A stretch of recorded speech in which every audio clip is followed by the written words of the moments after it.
So, welcome everyone. My name is Dr. Shubda Chaudhary, and I've started this venture online discussion platform, which will Monday be a think tank called as Middle East Insights. So, the first podcast or the first, argument or the first discussion that I'm going to have is why Middle East or why not West Asia? Why West Asia? No, why West Asia? So the point is that when I joined for MPhil in JNU, before that I was working with the Foreign Ministry in South Africa, and I wanted to work in JNU and wanted to apply. And I was looking for where's the Middle East course, where's the Middle East course, and then I realized there's a West Asian course. I'm like, okay. So when I joined JNU, we realized that okay, the scholars of the global South call the region which the Eurocentric area, which is called as the Middle East, we call it West Asia. It is a certain kind of narrative which has evolved specifically after 1960s and 70s. I'll give you a list of how both the narratives involved have evolved over the period of time.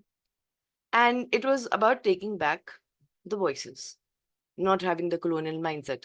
So in that context, we can see the regional shift from India to Bharat. But interestingly, yes, like last year on 8th of September, when IMEC was introduced, it was called as India Middle East Europe Economic Corridor. It was not called as India West Asia Europe Economic Corridor. So I was again thinking that why is this happening? So let me first tell you what is the entire origin of all these terms. So let's start with Middle East. When did this particular region come into Genesis? So it was in 1902. We often don't ask these questions.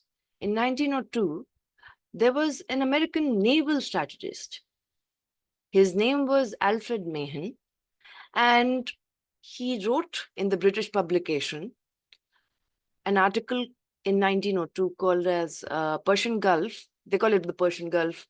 The GCC countries call it the Arabian Gulf. I know you should be aware of the nuances. Um, Specifically calling the area between Arabia to the Persian Gulf as Middle East. Why was it important? Because of the Persian Gulf specifically. Persian Gulf was very important for his ideology when he was crafting the term Middle East. And then the scholars picked it up. There were terminologies called as Near East also and everything. And it eventually, as colonialism, as imperialism evolved, it started changing. And Middle East became very popular. Now, Middle East does not include few countries. It's very vague. Even West Asia is vague.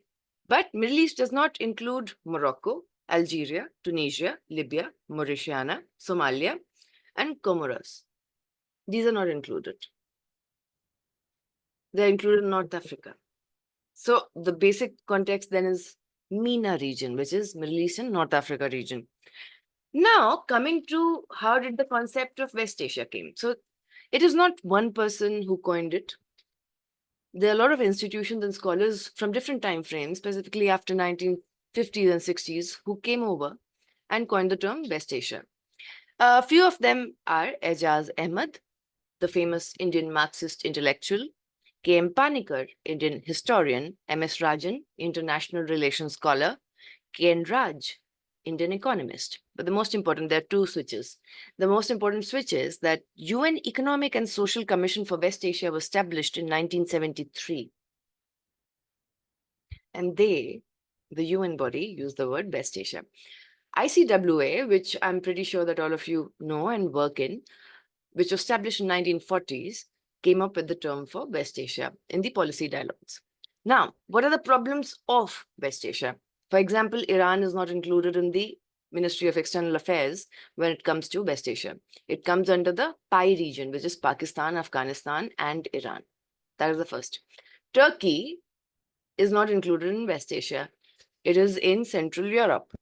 The countries which are in West Asia are Algeria, Djibouti, Egypt, Israel, Libya, Palestine, Lebanon, Morocco, Syria, Sudan, South Sudan, Somalia, Jordan, Tunisia. The Gulf countries are not in West Asia.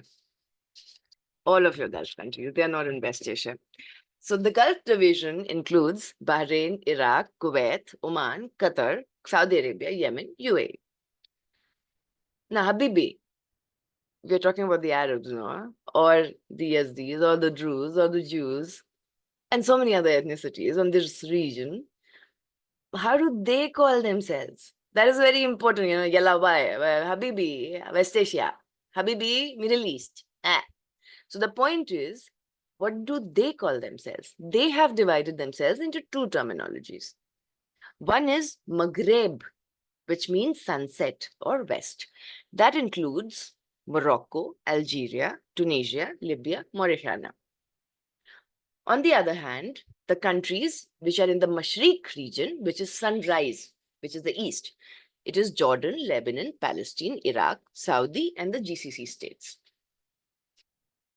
Now, coming back to the entire context of Middle East again. So, Global South calls it West Asia. Okay.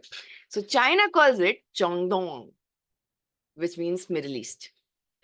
Japan calls it Chuto, which means Middle East. Pakistan calls it Mashriq-e-Wusta, which means Middle East. Bangladesh calls it Madhya Prachaya, which means Middle East. Sri Lanka calls it Maida Perala, which means Middle East. Nepal calls it Madhya Purva, Middle East. Bhutan called it Dongska, again means Middle East. Maldives calls it Madhulu Likha, which means Middle East. So out of the global south, and there are many other countries I have not counted all, which calls it West Asia. Now, the problem that most of the indigenous natives of any country have is with the nomenclature. They even believe that West Asia is Eurocentric. Habibi, they are English. No. West Asia is an English term.